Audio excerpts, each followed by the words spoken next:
साहेब, गोकुळ संदर्भात आता भाजप म्हणून आणि तुम्ही एक वेगळा स्टँड घेतलेला आहे, तर या आगामी गोकुळच्या निवडणुकीसंदर्भात तुम्ही काय भूमिका मांडताय?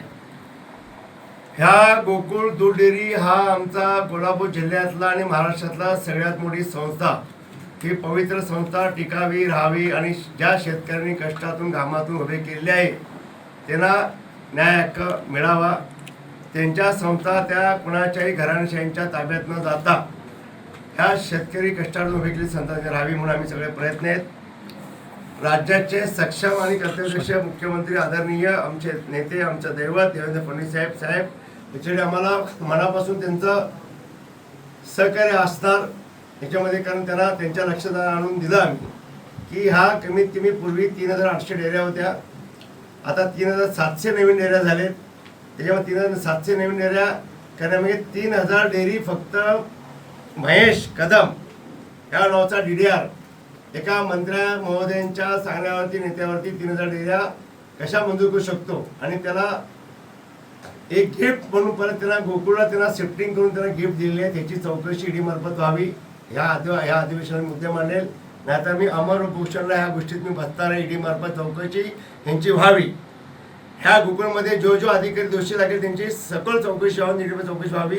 याच्यामध्ये जर शासनातले कुठले अधिकारी जर सहभाग असेल त्यांच्यावरती कठोर कारवाई व्हावी अशी मुख्यमंत्री साहेबांकडे उद्या मी मागणी करतोय.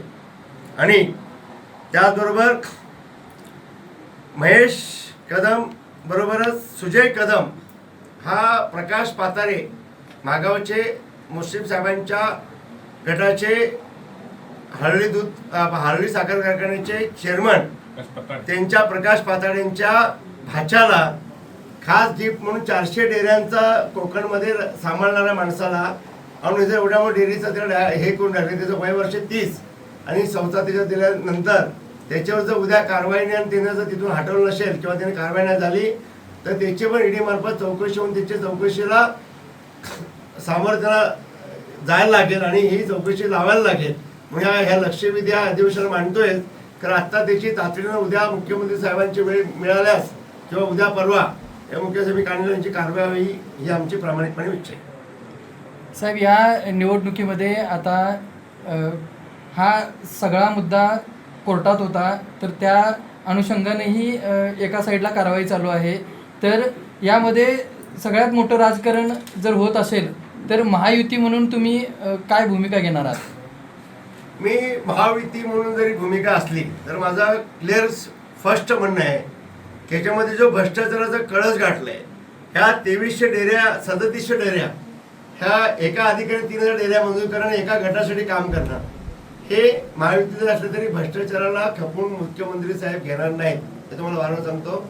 आणि याला कुठेही आमच्या शेतकरी बांधव अन्याय होऊ देणार नाहीत. या भूमिकेमध्ये मुख्यमंत्री साहेब असू शकतात.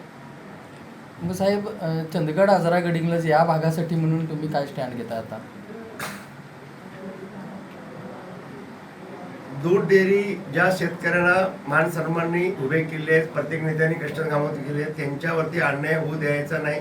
त्यासाठी जे वाटेल ते आम्हाला जे काय भोग भोगायचे असले ते आम्ही भोगू, तर जे वाटेल ते आपल्याला करता ते करू. खरं त्यांना न्याय दिल्याशिवाय आम्ही गप्प बसणार नाही. या निवडणुकीमध्ये तुम्ही क्लिअर स्टँड घेताय मुश्रीफांच्या विरोधात?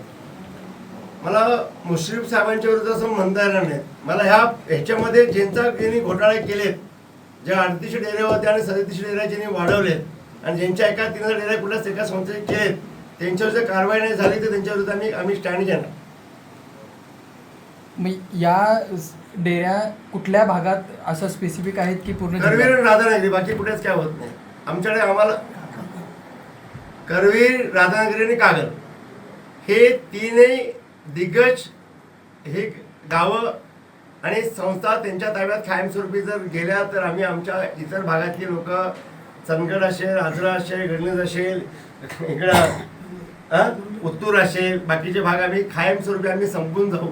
आणि हे जर आपल्याला जर ही कायदेशीर कारवाई जर मुख्यमंत्री साहेबांनी जर मनातून नाही केली तर आम्ही सगळं आमचं रस्त्यावर येऊ. पुन्हा आंदोलन पुढे हे सुरुवात उद्याच्या निकालावर बघणार, नाहीतर जन आंदोलन आम्ही उभे करून याला आम्ही जी परिस्थिती येईल ते आम्ही त्याला आम्ही शेतकरी न्याय देण्याच्या भूमिकेत राहू. भाऊ 4 मेला गोकुळचे संचालक मंडळाची मुदत संपली. हं. तुमची ओळख संपूर्ण महाराष्ट्रावर अशी आहे की माननीय मुख्यमंत्र्यांच्या अगदी जवळची तुम्ही आहात म्हणून. 4 मे नंतर इलेक्शनचा प्रोग्राम जाहीर होण्याची शक्यता आहे काय? गोकुळवर प्रशासक येण्याची शक्यता तुम्ही काय सांगा? मी मुख्यमंत्री महोदय साहेबांच्या जवळ आहे असं बरोबर आहे. खरं साहेबांच्या जवळचे सगळेच आहेत. खरं प्रामाणिक काम करते असतेवेळी जवळच्यापेक्षा मी एवढं सांगेन की गोकुळमध्ये 4 मेला निवडणुका होणं शक्य नाही आहे. याचा प्रशासन लागणं खूप गरजेचं आहे आणि प्रशासन लाभल्यानंतर त्याची चौकशी होऊन जे याच्यात अधिकारी जे कोण नेते मंडळ असते त्यांच्यावर जर कारवाई झाली होत नसेल तर त्याच्यामध्ये काही अर्थ राहणार नाहीत. म्हणून प्रशासन लागणं गरजेचं आहे आणि मुख्यमंत्री साहेबांच्या हातात हा कोर्टात निकाल आहे. ते योग्य ती दखलीची घेऊन चौकशी लावून ते प्रशासन लावतील अशी मी आशा व्यक्त करतो.